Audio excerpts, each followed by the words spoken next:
I witness news కి స్వాగతం. ముందుగా హెడ్లైన్స్. ఈ నెల 20న కవిటి మండలం రాజాపురంలో ముఖ్యమంత్రి నారా చంద్రబాబు నాయుడు పర్యటన. 100 రోజుల పాలనలో పై ప్రజల వద్దకు తొలిసారిగా బాబు.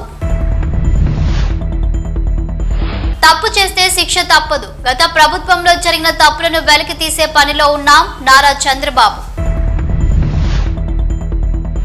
ప్రచార ఆర్భాటం తప్ప వరద బాధితులకు చంద్రబాబు చేసిందేమీ లేదు. మాజీ మంత్రి కాకాని. వరదలకు మహబూబాబాద్ జిల్లాలో సుమారు 500 కోట్ల రూపాయల మేర నష్టం. మంత్రి సీతక్క. ముఖ్యమంత్రి నారా చంద్రబాబు నాయుడు ఈ నెల 20న కవిటి మండలం రాజపురం గ్రామంలో పర్యటించనున్నట్లు మంత్రి కింజరాపు అచ్చెన్నాయుడు తెలిపారు. కూటమి ప్రభుత్వం 100 రోజుల పాలనలో అమలు చేసిన పథకాలు, కార్యక్రమాలను ప్రజలకు వివరించడంలో భాగంగా తొలి సభ జిల్లాలో నిర్వహించనున్నారు. ఈ నేపథ్యంలో కలెక్టర్, ఎస్పీ, ఇతర ఉన్నతాధికారులు రాజాపురం వెళ్లి ఏర్పాట్లను పర్యవేక్షించనున్నారు. ఇతర ఉన్నతాధికారులు గురువారం రాజపురం వెళ్లి ఏర్పాట్లను పర్యవేక్షించనున్నారు.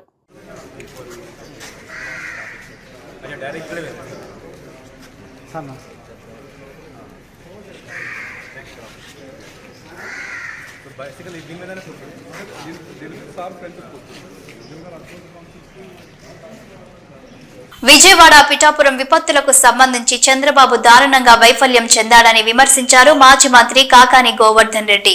ఎక్కడైతే వరద ప్రభావిత ప్రాంతాలు ఉన్నాయో అక్కడ ఇబ్బంది పడే ప్రజలను కనీసం పట్టించుకోకుండా ఎక్కడో ఒక చోట కాన్వాయ్లో వెళ్లి ఏదో చేస్తున్నానే భ్రమ ఇతర ప్రాంతాల్లో కల్పించడం తప్ప చంద్రబాబు చేసిందేమీ లేదని అన్నారు. ఎవరైనా ఈ 100 రోజుల్లో చంద్రబాబు నాయుడు అభివృద్ధి, సంక్షేమం అందించాడు అని చెప్పగలరా అని ప్రశ్నించారు.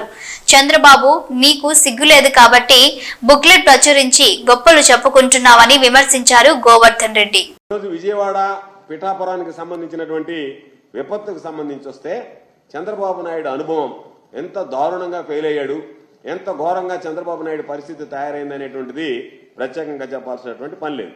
ఫ్లడ్ మేనేజ్మెంట్ లో చంద్రబాబు నాయుడు పూర్తి స్థాయిలో వైఫల్యం చెందాడని చెప్పడానికి ప్రజలే ప్రత్యక్షమైనటువంటి ఉదాహరణ. వాళ్ళు మాట్లాడుతున్నటువంటి వాయిసే ఈరోజు స్పష్టంగా చంద్రబాబు ఈ ప్రభుత్వంలో మేము అన్ని విధాలా ఇబ్బందులు పడ్డామని చెప్పి పదే పదే మాట్లాడేటువంటి పరిస్థితి.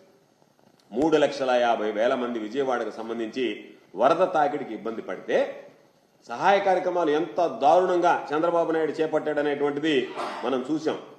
ఎక్కడో దగ్గర రోజుకు ఒక కాన్వాయ్లో వెళ్లడం, గంటల కొద్ది సమీక్షలు, సమావేశాలతో కాలయాపన చేయడం, ఏదో చేస్తున్నాననేటువంటి భ్రమ ఇతర ప్రాంతాలకు కల్పించడం తప్ప వాస్తవానికి ఎక్కడైతే వరద ప్రభావిత ప్రాంతాలు ఉన్నాయో అక్కడ ఎవరైతే ప్రజలు ఇబ్బందులు పడ్డారో వాళ్ళ గురించి పట్టించుకున్నటువంటి దాఖలాలు లేవు.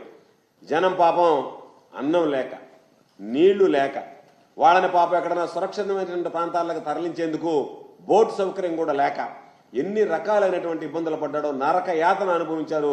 చంద్రబాబు పుణ్యమా అని చెప్పి పాపం అక్కడ ఉన్నటువంటి వాడు. నువ్వు రాత్రి దాకా కూర్చోవడం, రాత్రి పొద్దుపోయాక ప్రెస్ మీట్లు పెట్టడం, కాకి లెక్కలు కట్టడం, నీ వ్యవహార శైలి ఏ విధంగా తయారైందంటే నీ ఇళ్ళు మునిగిపోతే నువ్వు కలెక్టరేట్లో బస్సులో పడుకొని నేను ఇంటికి నీకు పోవడానికి దారి లేక, ఇంట్లో ఉండలేక నేను కలెక్టరేట్ను వదిలి వెళ్ళిపోవాలి అని అంటే మీ అన్ని పనులు అయిపోయిన దాకా వరదలు తగ్గిన దాకా ఉంటానని చెప్పి ఇంటిలో వరద తగ్గిన దాకా బస్సులో పడుకొని దానికి కూడా కలరింగ్ ఇచ్చినటువంటి నీచమైనటువంటి చరిత్ర చంద్రబాబుది అని చెప్పి చెప్పుకోవాల్సినటువంటి పరిస్థితి. ఈరోజు అదేవిధంగా వరద ఈరోజు పిఠాపురం కానీ ఏలేరులో వరద ప్రాంతాలు కానీ నువ్వేదో హంగు ఆర్భాటంతో పోవడం తప్ప వాస్తవానికి నువ్వు వెళ్ళిన తర్వాత అక్కడ ప్రజలకు చేసినటువంటి మేలు, వనగూరినటువంటి లబ్ధి ఏదన్నా ఉంది అంటే అది శూన్యం. అందుకనే ఎంతసేపటికి డైవర్షన్ పాలిటిక్స్ అంటే నేను చేయలేకపోయా, ప్రజల్లో అర్థమైపోతుంది, నేను వైఫల్యం చెందా కాబట్టి దీన్ని ఏదో ఒక విధంగా వక్రీకరించాలా, దానిని డైవర్షన్ పాలిటిక్స్ చేయాలనేటువంటి ఆలోచనతో ఈరోజు ప్రకాశం బ్యారేజీకి సంబంధించి వైఎస్ఆర్సీపీ వాళ్ళు పడవలు వదిలారు, దాన్ని కూలగొట్టడానికి కుట్రపడినారు. ఒక ముఖ్యమంత్రి స్థాయిలో ఉండేటువంటి వ్యక్తివి దాని గురించి ఎంత నీచంగా మాట్లాడుకుంటున్నారు ప్రజలు నీ గురించి అంటే ఎంత పలచనైపోతున్నామంటే వైఎస్ఆర్ కాంగ్రెస్ పార్టీ వాళ్ళు పడవలు వదిలి సంఘం ఉన్నటువంటి ప్రకాశం బ్యారేజీని ఢీ కొట్టడానికి ప్రయత్నం చేసినారని చెప్పి నువ్వు మాట్లాడడం ఈరోజు నిజంగా ప్రజలందరూ అనుకుంటున్నారు నాలిక చంద్రబాబు నాయుడు తాటిమట్ట తెలియనటువంటి పరిస్థితి అని చెప్పినాను. భారీ వర్షాలు, వరదలకు మహబూబాబాద్ జిల్లాలో సుమారు 500 కోట్ల రూపాయల మేర నష్టం వాటిల్లిందన్నారు మంత్రి సీతక్క. మన రాష్ట్రంలో ఉన్నది కేవలం 11 గవర్నమెంట్ మెడికల్ కాలేజీలు మాత్రమే. నాడు నేడులో భాగంగా వీటిని కూడా బాగు చేస్తూ కొత్తగా 17 మెడికల్ కాలేజీలను తీసుకొచ్చిన ఘనత మాజీ ముఖ్యమంత్రి వైఎస్ జగన్ కే చెందుతుందని అన్నారు వడదల రజని. కోవిడ్ లాంటి క్లిష్ట పరిస్థితులను ఎదుర్కొని కూడా అవసరమైన ఖర్చుని కూడా చేసి 5 మెడికల్ కాలేజీలను ప్రారంభించడం జరిగింది. ఇప్పుడు సెకండ్ ఫేజ్ కి సంబంధించి మిగతా 5 కాలేజీల పరిస్థితి ఏంటి, దానికి తగిన గ్రౌండ్ వర్క్ పూర్తి చేయడం జరిగింది. కొంత మిగిలి ఉంది. మిగతాది పూర్తి చేయాల్సిన బాధ్యత కూటమి ప్రభుత్వం మీద ఉందని అన్నారు. మెడికల్ కాలేజ్ మీద అనేక రకాల కన్ఫ్యూజన్స్కి దారితీస్తుంది. సో దీని గురించి మాట్లాడదాం అనేటువంటి ఉద్దేశంతో మరి ఈ ప్రెస్ కాన్ఫరెన్స్ కండక్ట్ చేయడం అనేది జరుగుతూ ఉంది. మీ అందరు కూడా చూసినట్టయితే పోస్ట్ బైఫోకేషన్ అంటే మన రాష్ట్రం విడిపోయిన తర్వాత మన రాష్ట్రంలో అంటే టెరిషరీ కేర్కి సంబంధించి సూపర్ స్పెషాలిటీ హాస్పిటల్స్ అన్నీ హైదరాబాద్లో ఉండిపోయాయి. సో మనకు ఈ టెరిషరీ కేర్ని మనం స్ట్రెంథెన్ చేసుకోవాలి. ఈ సూపర్ స్పెషాలిటీ హాస్పిటల్స్ అన్నిటినీ కూడా మనము మన రాష్ట్ర ప్రజలకు సంబంధించి వారికి కావాల్సినటువంటి వైద్య సేవలన్నీ కూడా మన రాష్ట్రంలోనే అందాలి అనేటువంటి ఒక గొప్ప ఆలోచన. మన వాళ్ళందరికీ కావాల్సినటువంటి హెల్త్ కేర్ సర్వీసెస్, ట్రీట్మెంట్స్ అన్నీ కూడా మనమే ఎక్విప్ కావాలి భవిష్యత్ కాలంలో అనేటువంటి ఒక ఆలోచన ఆనాటి ముఖ్యమంత్రి అయినటువంటి జగన్మోహన్ రెడ్డి గారు ఒక గొప్ప ఆలోచనతో, ఒక దూరదృష్టితో ప్రజల ఆరోగ్యం పట్ల వారికి ఉన్నటువంటి చిత్తశుద్ధితో గొప్ప ఆలోచన చేసి ఈ రాష్ట్రానికి 17 గవర్నమెంట్ మెడికల్ కాలేజ్ తీసుకురావాలి అనేటువంటి ఒక గొప్ప ఆలోచనకు శ్రీకారం చుట్టడం జరిగింది. ఈ మెడికల్ కాలేజ్ రావటం వల్ల పేద ప్రజలకు మెరుగైన ఆరోగ్యం, నాణ్యమైన ఆరోగ్య సేవలు, ఉచితమైన ఆరోగ్యం మన రాష్ట్రంలో ఇవ్వచ్చు అనేటువంటి ఆలోచనకు మరి జగన్మోహన్ రెడ్డి గారు అడుగులు వేయటం జరిగింది. ఈ నెల 22న కర్నూలులో జరుగు ఆంధ్రప్రదేశ్ బోయ వాల్మీకి సంఘం సభను జయప్రదం చేయండి. సురేష్ నాయుడు వాల్మీకి బోయల ఎస్టీ అంశం పైన రాష్ట్ర స్థాయి చర్చ సమావేశం ఈ నెల 22న కర్నూలు నగరంలోని జిల్లా పరిషత్ హాల్ నందు జరుగుతుందని తెలిపారు. ఈ సమావేశానికి వాల్మీకి బోయ లలిత తరలి వచ్చి జయప్రదం చేయాలని కోరుతూ Valmiki professional president Suresh Naidu media ద్వారా తెలిపారు. ఆయన డోన్ పట్టణంలోని వాల్మీకి విగ్రహానికి పూలమాలలు వేసి పట్టణంలో గల వాల్మీకులకు ఆహ్వాన కరపత్రాలను అందజేశారు. ఈ కార్యక్రమంలో వాల్మీకులు శ్రీరాములు, టీ స్టాల్ ఎర్రస్వామి, శివ, విజయ్ ఇతర వాల్మీకులు పాల్గొన్నారు. కర్నూలు జిల్లాలో జిల్లా పరిషత్ కార్యాలయంలో సెప్టెంబర్ 22 ఆదివారం రోజు వాల్మీకుల రాష్ట్ర స్థాయి వర్క్షాప్ జరుగుతుంది. కావున వాల్మీకి సోదరులందరూ ప్రొఫెషనల్స్, సామాన్య ప్రజలు అందరూ పాల్గొని విజయవంతం చేయండి.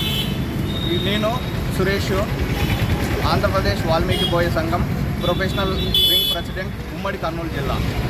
సో రాజకీయ నాయకులు సంబంధం లేకుండా సామాన్య ప్రజల నుంచి దీని గురించి ఆలోచించి ప్రతి ఒక్కరూ దీంట్లో పాల్గొని విజయవంతం చేయాల్సిందిగా కోరుచున్నాం. జై వాల్మీకి, జై వాల్మీకి, వాల్మీకుల ఐక్యత, వాల్మీకుల ఐక్యత. ఇప్పుడు మామూలు ఎలక్షన్ వచ్చినప్పుడు కూడా వాల్మీకులు వాడుకుంటారు. అవి చేసి వాల్మీకి చాలా మంది చదువుకున్న పిల్లలు చదువుకోమన్నారు. ఇలాంటి మీడియాలు పుట్టుకొస్తున్నాయి కానీ అసలైన ఎస్టీ జాబితా తేవడం లేదు. వాల్మీకి నమ్మకాన్ని పోయినట్టు దీని గురించి మీరు ఇచ్చేది మరోసారి. మేము ప్రొఫెషనల్ వింగ్గా మా మిషన్ ఏంటంటే ఎస్టీ సాధన, యూనిటీ, డెవలప్మెంట్, ఎంపవర్మెంట్. సో దీనిలో భాగంగానే మేము కొంతమంది పిల్లల్ని చదివించడం జరుగుతుంది. ఉమ్మడి కర్నూలు జిల్లాలో రేపు నెక్స్ట్ ఇయర్ వచ్చే పిల్లలకి స్కాలర్షిప్లు ప్రొవైడ్ చేయడం జరుగుతుంది. సో ఈ సాధికారత, ఎంపవర్మెంట్ మీదనే మేము దృష్టి చేస్తున్నాం. సో వేరే సంఘాల లాగా మేమైతే ఏం చేయట్లేదు. సో మా మిషన్ అంతా ఎస్టీ సాధన and empowerment, development, unity. So ఏ సంఘాలకైనా మేము కలిసి పనిచేయడానికి మేము రెడీగా ఉన్నాం. ఎవరితో మాకు వేరే సంఘాలకు మనం ఏ విధంగా కూడా మేము విరుద్ధం కాదు. అందరితో పనిచేయడానికి ఎస్టీ సాధనకు మేము రెడీగా ఉంటాం. కర్నూలులో బుధవారం డివైఎఫ్ఐ ఆధ్వర్యంలో హోంగార్డులు పాత పద్ధతిలోనే హోంగార్డుల రిజర్వేషన్లు కొనసాగించాలి. పెంచిన హోంగార్డు రిజర్వేషన్లను తక్షణమే తగ్గించాలి. 2 సంవత్సరాల నుండి పెండింగ్ లో ఉన్న పోలీస్ కానిస్టేబుల్ నోటిఫికేషన్ వెంటనే పూర్తి చేయాలి.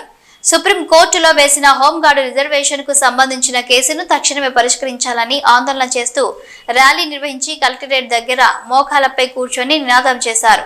నగరంలో భారీ ర్యాలీతో వచ్చి కలెక్టరేట్ ముందర డివైఎఫ్ ఆధ్వర్యంలో వి వాంట్ జస్టిస్ అని ఆందోళన చేశారు. 2 సంవత్సరాల నుండి పెండింగ్ లో ఉన్న పోలీస్ కానిస్టేబుల్ నోటిఫికేషన్ వెంటనే పూర్తి చేయాలని, పెంచిన హోంగార్డు రిజర్వేషన్లను తక్షణమే పరిష్కరించాలని ధర్నా చేస్తూ నినాదాలు చేశారు. మా దురదృష్టవశాత్తు 1-2 మార్కులతో కోల్పోయి ఎస్ఐ జాబ్లు అంటే 401 పోస్టులని మేము 95,000 మందిని భర్తీ చేయలేం కదా సార్. కాబట్టి 6,100 పోస్టులు ఉన్నాయి సార్. ఈ 6,100 పోస్టుల నుంచి 2 సంవత్సరాల నుంచి మమ్మల్ని నానబెడుతూనే ఉన్నారు సార్. ఎప్పుడైనా అని పోలీస్ అభ్యర్థులు అంటే ఎంత ఫిట్గా ఉండాలి సార్. మేము 2 సంవత్సరాల నుంచి అదే ఫిట్నెస్ కోల్పోతున్నాము. ఇంకోటి ఏంటంటే ఎలక్షన్కి ముందర 6 నెలల్లో మీ నోటిఫికేషన్ భర్తీ చేస్తాం, 6 నెలల్లో మీ నోటిఫికేషన్ భర్తీ చేస్తామన్నారు. మేము నిజంగానే భర్తీ చేస్తారని చెప్పేసి మేము ఇంట్లో అందరికీ హామీ ఇచ్చి మేము ఓట్లేసి గెలిపించాం సార్. ఈరోజు స్టడీ హాళ్ళు, హాస్టళ్ళు అన్నీ కట్టుకొని మేము బయట ఉండే సార్. పండుగలు గండుగలు మేము ఏ పండుగలైనా కూడా హాస్టల్ 4 గదుల్లోనే ఉంటాం సార్. అన్ని పండుగలు మా 4 గోడల గదుల్లోనే గడుపుతున్నాం. మేము మా కోసం ఒక్కసారి చెల్లించండి సార్. 95,000 మంది ఉన్నాం. మీరు ఆంధ్రప్రదేశ్లో 5% ఉన్న విజయవాడనే ప్రతి ఒక్కసారి వేలు పెట్టి ఎత్తుతున్నారే. 95,000 మంది 2 సంవత్సరాల నుంచి అడుక్కట్టున్నాం సార్. మా గురించి ఎందుకు పట్టించుకోకుండా సార్? మేము నిరుద్యోగులం కాదా? మేము ఆంధ్రప్రదేశ్ రాష్ట్ర అభ్యర్థులం కాదా అని మేము ఒకసారి అడుగుతున్నాం సార్. ఒకసారి అడగండి. నిరుద్యోగులకు ఆంధ్రప్రదేశ్లో టీఎస్సీ వాళ్ళు మాత్రమే నిరుద్యోగులు ఉన్నారా? మొదటి సంతకం వాళ్ళ పైన పెడితే మేము పోలీసు అభ్యర్థులు అర్హత సార్. ఎందుకు సార్ మా పైన అంత వివక్షత? 95,000 మంది అనుకుంటున్నారు సార్. 4,85,000 మంది అప్లై చేశాం. చేస్తే 90,000 మంది క్వాలిఫై అయ్యాం. అంటే మిగిలిన 4 లక్షల మంది ఎక్కడెక్కడ తింటున్నారు. వాళ్ళు కూడా ఆంధ్ర రాష్ట్రంలో అభ్యర్థులు కాదా? వాళ్ళకి ఎందుకు మీరు నిరుద్యోగ వృద్ధి వేయట్లేదు? నిరుద్యోగ వృద్ధి కాదు, ఇంకో 20,000 పోస్టులు ఖాళీగా ఉన్నాయని ఇది భర్తీ చేస్తే కదా అది మళ్ళీ వదిలేదు. ఇది కానప్పుడు అదేందుకు వదులుతారు సార్? మీకు తెలియదా? ఇంకో 2 నెలల్లో జాబ్ క్యాలెండర్ అంటున్నారు. ఇది లేనిది ఆ జాబ్ క్యాలెండర్ మా పోలీస్ అభ్యర్థులు ఎట్లుంటుంది సార్? నిన్న గణేష్ నిమజ్జనప్పుడు సార్ ఉదయం 11 గంటల వరకు మా పోలీస్ శాఖ వాళ్ళందరూ చేస్తున్నారు. మమ్మల్ని కూడా భర్తీ చేస్తే మేము పని చేసి డబ్బు తీసుకుంటాం అంటున్నాం సార్. మేము ఉత్తర్వులు తీసుకోము. మాకు నిరుద్యోగ వృద్ధి కూడా వద్దు. మాకు ఉద్యోగాలు కల్పించండి. మేము పని చేసి మా కుటుంబాన్ని పోషిస్తాం సార్. మా ఇంట్లోకి పత్రాలు కూడా వద్దు. మాకు ఉపాధి ఉద్యోగం కల్పించండి. నా పేరు డి బాబు నాయక్ సార్. నేను Kurnool, Andhra Pradesh. AP constable police notification 6,100 పోస్టులకు ఇచ్చారు. గత ప్రభుత్వం ఈ నోటిఫికేషన్ ఇచ్చి 2 సంవత్సరాలైంది. హోంగార్డుల రిజర్వేషన్లను 15 సివిల్లోన 8 నుంచి 15%, ఏపీ ఎస్పీలోన 15 నుంచి 20% పెంచడం ద్వారా ఒకవైపు గవర్నమెంటే పెంచుతూ మరి జీవో ఇచ్చేసింది నోటిఫికేషన్. మరి అదే రెండో వైపు మరి ఏపీ పోలీస్ బోర్డే మళ్ళీ వెళ్ళి మాకు ఇది రిజర్వేషన్లు ఎక్కువయ్యాయని చెప్పేసి కోర్టులో కేసు వేసింది. అంటే 2 డ్రామాలు రాష్ట్ర ప్రభుత్వమే ఆడి ఉద్దేశపూర్వకంగా హోంగార్డులకు అభ్యర్థులకు మధ్య గొడవ సృష్టిస్తుంది. కాబట్టి వెంటనే రాష్ట్ర ప్రభుత్వం ఈ కేసు హియరింగ్ని తొందరగా పూర్తి చేసి నోటిఫికేషన్ని పూర్తి చేయాలని చెప్పేసి కోరుకుంటున్నాం. ప్రధానంగా లోకేష్ గారు నిరుద్యోగులకు ఇచ్చిన హామీ ప్రకారం 6 నెలల్లో ఈ ప్రక్రియను పూర్తి చేయాలి. అంటే వెంటనే కేసు మూసేసి పాత పద్ధతిలో రిజర్వేషన్లను కొనసాగించి మొత్తం వెంటనే ఫిజికల్ ఈవెంట్స్, మైన్స్ కండక్ట్ చేయాలని చెప్పేసి డిమాండ్ చేస్తున్నాం. లేని పక్షంలో చాలా తీవ్రంగా ఈ ఆందోళన తీవ్రతరమవుతాయి. మినిస్టర్లు ఇప్పటిదాకా నిన్నటిదాకా మా అభ్యర్థులు వాట్సాప్లో, ఫేస్బుక్లో ఆందోళన చేస్తామంటే ఆందోళన చేస్తే కేసులు పెడతామని చెప్పేసి బెదిరిస్తున్నారు. మరి ఒకవైపు నిర్బంధానికి వ్యతిరేకంగా ఉంటుంది మా ప్రభుత్వాన్ని పైన ప్రకటన చేస్తున్నటువంటి వీళ్ళు నిన్న మేము పోలీస్ పర్మిషన్కి వెళ్తే కూడా నిర్బంధించి మేము మీకు పర్మిషన్ ఇవ్వము, చేస్తే కేసులు పెడతామని చెప్పేసి బెదిరిస్తున్నారు. కాబట్టి బెదిరింపులు మానేసి నోటిఫికేషన్ వెంటనే పూర్తి చేయాలని చెప్పేసి డివైఎఫ్ఐగా డిమాండ్ చేస్తున్నాం. లేకపోతే మాత్రం ఆందోళన రాష్ట్ర వ్యాప్తంగా 95,208 మందిని ఈ ఆందోళన దించుతాం. రాష్ట్ర ప్రభుత్వాన్ని, రాష్ట్ర మంత్రుల్ని ఎక్కడ బయట తిరగకుండా అడ్డుకుంటామని చెప్పేసి ఈ సందర్భంగా హెచ్చరిస్తున్నారు. నగేశ్, డివైఎఫ్ఐ జిల్లా కార్యదర్శి, కర్నూలు. డోన్ ఎమ్మెల్యే కోట్ల జయ సూర్యప్రకాష్ రెడ్డి పుట్టినరోజు సందర్భంగా డోన్ తెలుగుదేశం పార్టీ కార్యాలయం నందు తెలుగుదేశం పార్టీ నాయకులు, కార్యకర్తలు ఆయన పుట్టినరోజు కేక్ ను కట్ చేసి స్వీట్లు పంచుకున్నారు. కోట్ల అభిమానాన్ని చాటుకున్నారు. అనంతరం మెగా రక్తదాన శిబిరాన్ని ఏర్పాటు చేసి అన్నదాన కార్యక్రమాన్ని చేశారు. ఈ సందర్భంగా నాయకులు మాట్లాడుతూ మా ఎమ్మెల్యే కోట్ల జయసూర్య ప్రకాష్ రెడ్డి పుట్టినరోజు సందర్భంగా మెగా రక్తదాన శిబిరాన్ని అన్నదాన కార్యక్రమాన్ని చేయడం జరిగిందన్నారు. కోట్ల డోన్ మరింత అభివృద్ధి పథంలో నడిపించేలా దేవుని యొక్క ఆశీస్సులు ఆయనకు ఉండేలా చూడాలని తెలిపారు. ఈ కార్యక్రమంలో తెలుగుదేశం పార్టీ బీజేపీ జాతీయ ప్రధాన కార్యదర్శి Y Nageswararao Yadav, Kamalapuram sarpanch Arjun Reddy, Telugudesam party Kotike Phaniraj, municipal vice chairman Kotike Harikishan, Telugudesam party senior నాయకుడు మండల టీడీపీ మాజీ municipal vice chairman Kesanna Goud, Telugudesam party రాష్ట్ర కార్యదర్శి వలసల రామకృష్ణ, తెలుగుదేశం పార్టీ నాయకులు శేషిరెడ్డి, డోన్ మండల టీడీపీ అధ్యక్షులు శ్రీనివాసులు యాదవ్, ఇతర తెలుగుదేశం పార్టీ నాయకులు, కార్యకర్తలు, కోట్ల అభిమానులు పాల్గొన్నారు.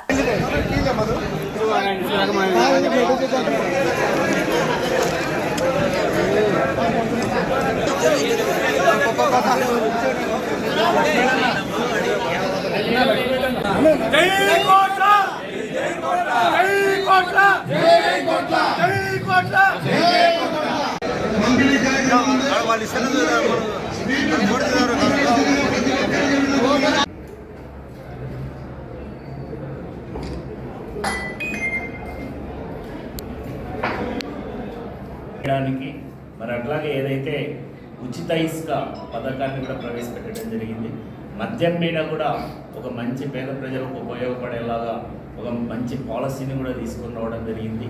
అన్నా క్యాంటీన్లు ఓపెన్ చేసి మరి పేదవాళ్ళ కోసం మరి అన్నం పెట్టడానికి కూడా రెడీ అవ్వడం జరుగుతూ ఉంది. ఏవైతే అన్ని ప్రామిసెస్ ఒకటొకటిగా నెరవేర్చుకుంటూ మరి 100 రోజులకు ఎక్కడ తీరిక లేకుండా మరి ఈరోజు ఏవైతే ప్రకృతి వైపరీత్యాల వలన విజయవాడలో వరదలు వచ్చాయో వాటికన్నిటికీ కూడా రాష్ట్రమంతా బాసటగా నిలిచేలాగా మరి చంద్రబాబు నాయుడు గారు సీఎంగా ఉంటూ చర్యలు తీసుకుంటూ ఉంటే ఈ వైసీపీ కుహనా నాయకులు అనేక విమర్శలు చేస్తూ ఉన్నారు.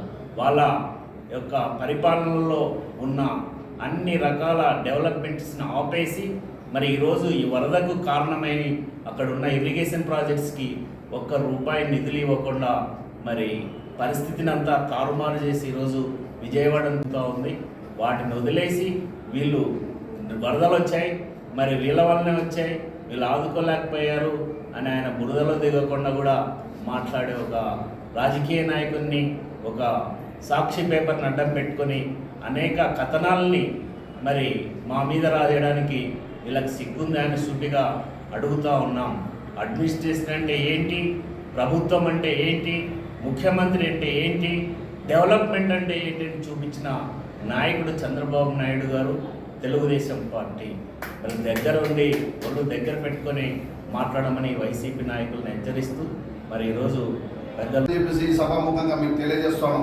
కావున ఆయనకు మరెన్నో జన్మదినాలు జరుపుకున్నటకు మన కర్నూలు జిల్లా, నంద్యాల జిల్లా వాసి అయిన శ్రీశైల వాసుడు, అలాగే మన రాయలసీమ వాసి అయిన తిరుపతి వెంకటేశ్వరులు, డోన్ నియోజకవర్గ వాసి అయిన మధ్యేడు నగడు ఆయనకు మరెన్నో ఈ జన్మదినాలు జరుపుకున్నటకు ఆయనకు సంపూర్ణ ఆరోగ్యాలు ఇవ్వాలని చెప్పేసి తెలియజేసుకుంటూ సెలవు తీసుకుంటాను. ఈరోజు మా ప్రియతమ నాయకులు పెద్ద ఆయన డోన్ అసెంబ్లీ నియోజకవర్గ ఎమ్మెల్యే గారు కోట్ల సూర్యప్రకాష్ రెడ్డి గారి జయంతిని జన్మదిన సందర్భంగా జన్మదిన శుభాకాంక్షలు తెలియజేస్తున్నాం. మరి ఈరోజు నియోజకవర్గం అంతా కూడా, డోన్ నియోజకవర్గం అంతా కూడా పెద్ద ఎత్తున ప్రజలు, తెలుగుదేశం పార్టీ కార్యకర్తలు, కోట్ల అభిమానులు, కేఈ అభిమానులు అందరూ కూడా చాలా పెద్ద ఎత్తున జన్మదిన శుభాకాంక్షలు తెలియజేయడం జరిగింది. అనేక కార్యక్రమాలు ఈ సందర్భంగా ప్రజలకు సంబంధించిన కార్యక్రమాలు కూడా చేయడం జరిగింది. మరి హాస్పిటల్లో బ్లడ్ పంపిణీ కార్యక్రమం రోగులకు, అదేవిధంగా పండ్లు పంచడం జరిగింది. లేదంటే మరి వృద్ధులకు దుప్పట్ల పంపిణీ కార్యక్రమం చేయడం జరిగింది. అన్నదాన కార్యక్రమం చేయడం జరిగింది.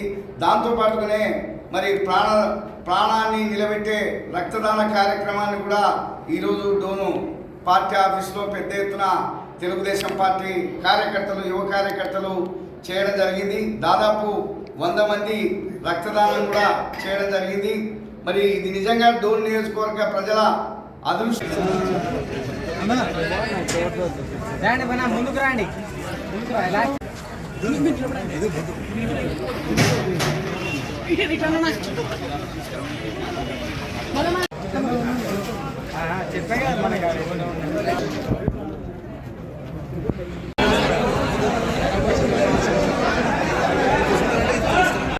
కమిషన్ చైర్పర్సన్ ని కలిసిన జానీ మాస్టర్ బాధితురాలు. జానీ మాస్టర్ పై మహిళా కమిషన్ కి ఫిర్యాదు చేసిన మహిళా కొరియోగ్రాఫర్ మహిళా సంఘాలతో కలిసి మహిళా చైర్పర్సన్ ను కలిసిన కొరియోగ్రాఫర్. గవర్నమెంట్ సీఎం గారు మహిళలకు రక్షణ అనేది తప్పకుండా తెలంగాణలో ఉండాలి అనే ఒక ముఖ్య ఉద్దేశంతో ముందుకు వెళ్తున్నారు. సో అలాంటి తరుణంలో గవర్నమెంట్ ఎంత సీరియస్నెస్ ఉందో మనందరికీ ప్రజలకు కూడా అంత సీరియస్నెస్ ఉన్నప్పుడే ఇది సాధ్యమవుతుంది అనేటువంటి విషయం మనందరం గమనించాలి. ఇవాళ అమ్మాయి పేరు కూడా చెప్పాను, బట్ కొరియోగ్రాఫర్గా ఎదగాలని చెప్పి తన 16వ ఏట నుండే ఫిల్మ్ ఇండస్ట్రీలో పనిచేస్తూ ఉంటుంటే మాస్టర్ అనేటువంటి వ్యక్తి తనకు ఎలాగూ దాంట్లో హోల్డ్ ఉందని ఒక అమ్మాయిని ఒక 6 సంవత్సరాల నుండి ఇబ్బంది పెడుతుంటే, ఇంకా ముందేమో 16 సంవత్సరాలు చిన్నమ్మాయి, నేను బయటకు వచ్చి చెప్తే మళ్ళీ ఎక్కడ మా పేరెంట్స్ అసలు నీకు ఈ ప్యాషన్ వద్దు, అసలు ఈ ఇండస్ట్రీ వద్దు అని తీసుకెళ్ళిపోతారా, లేదంటే బంధువులు తెలిసిన వాళ్ళు ఏ రకమైనటువంటి మాటలు అంటారంటే నానా రకాల భయాలు ఉండే. అంత చిన్న అమ్మాయికి ఏం అర్థం అవుతుంది ఏం చేయాలి అనేది. సో ఇంకా భరించి ఇంకా అసలు తట్టుకునేటువంటి పరిస్థితి లేనప్పుడు బయటకు వచ్చి వాళ్ళ ఛాంబర్ని వెళ్ళి కలవడం జరిగింది. పోలీస్ డిపార్ట్మెంట్కి వెళ్ళి ఎఫ్ఐఆర్ రాయడం జరిగింది. ఆ తర్వాత ఉమెన్ కమిషన్ దగ్గరకు వచ్చి ఉమెన్ కమిషన్ పైన నాకు ఎంతో నమ్మకం ఉంది, తప్పకుండా మీరు న్యాయం చేస్తారు అనేటువంటి ఆలోచనతో మిమ్మల్ని నేను అప్రోచ్ అయ్యాను అన్నప్పుడు, ఎలాగూ మేము 2 months నుండి దీనిపైన పనిచేస్తున్నాము కాబట్టి తప్పకుండా పాష్ యాక్ట్ అనేది ఈ రాష్ట్రంలో ఉంది. మహిళల పట్ల ఎవరు అసభ్యంగా ప్రవర్తించినా ఇబ్బంది పెట్టినా తప్పకుండా కమిషన్ వాళ్లకు అండగా నిలబడుతుంది. వాళ్ళ నుండి మేమున్నాము అనే ఒక భరోసా, ఒక ధీమా ఇవ్వడానికి బయటకు రావడం జరిగింది. మహిళలు మీరు ఏ ప్రొఫెషన్లో ఉన్నా, ఏ ఆఫీస్లో పనిచేస్తున్నా, ఎక్కడ పనిచేస్తున్నా సరే, ఇక మీదట మీకు ఎవరు ఇబ్బంది చెప్తే బయటకు అనేటువంటి భయము జంకు లేకుండా ఎలాంటి ఇష్యూ ఉన్నా సరే తప్పకుండా మహిళా కమిషన్కి మీరు రావచ్చు. ఇది మీ ఆఫీసు, మీకోసం పనిచేస్తున్నాము, మీకు ప్రొటెక్షన్ ఇస్తాము. తెలంగాణ రాష్ట్రంలో ఇవాళ ఈ ప్రభుత్వం మీకోసం పనిచేయడానికి ఉంది అనేటువంటి ఒక భరోసా ఇవ్వడం కోసము ఈ అమ్మాయి ఇష్యూ కూడా సీరియస్గా టేకప్ చేస్తాము. పోలీస్ ప్రొటెక్షన్ కల్పించాల్సిందిగా కూడా ఇప్పుడే ఆర్డర్స్ కూడా మేము వాళ్లకు ఇష్యూ చేస్తాము. ఎందుకంటే ఎలాంటి ప్రొటెక్షన్ లేకుండా ఉంది. పలుకుబడి ఉన్నటువంటి వ్యక్తులతో ఎప్పుడైతే ఢీకొంటారో చాలా రకాల భయాలు ఉంటాయి, మనందరికీ తెలిసినటువంటి విషయం. వాళ్లకు ప్రొటెక్షన్ ఇవ్వాల్సినటువంటి బాధ్యత మన పైన ఉంది. దాని గురించి మీడియా మిత్రులకు కూడా చెప్తున్నాను. మీడియాలో కూడా పనిచేసేటువంటి అమ్మాయిలు చాలామంది ఉంటారు. నేను గతంలో నా దగ్గరికి ఆ ఇష్యూస్ కూడా కొన్ని వచ్చిండే. కాబట్టి ఆ వర్క్ ప్లేస్ ఏదైనా కానివ్వండి, ఒక స్వేచ్ఛాయుతమైనటువంటి వాతావరణంని కల్పించి వాళ్లను మనతో సమానంగా పనిచేసేటువంటి పరిస్థితులను కల్పిద్దామనేటువంటి విషయం మీ అందరికీ తెలియజేస్తాము. ఇవి బులెటిన్ అప్డేట్స్. Keep watching.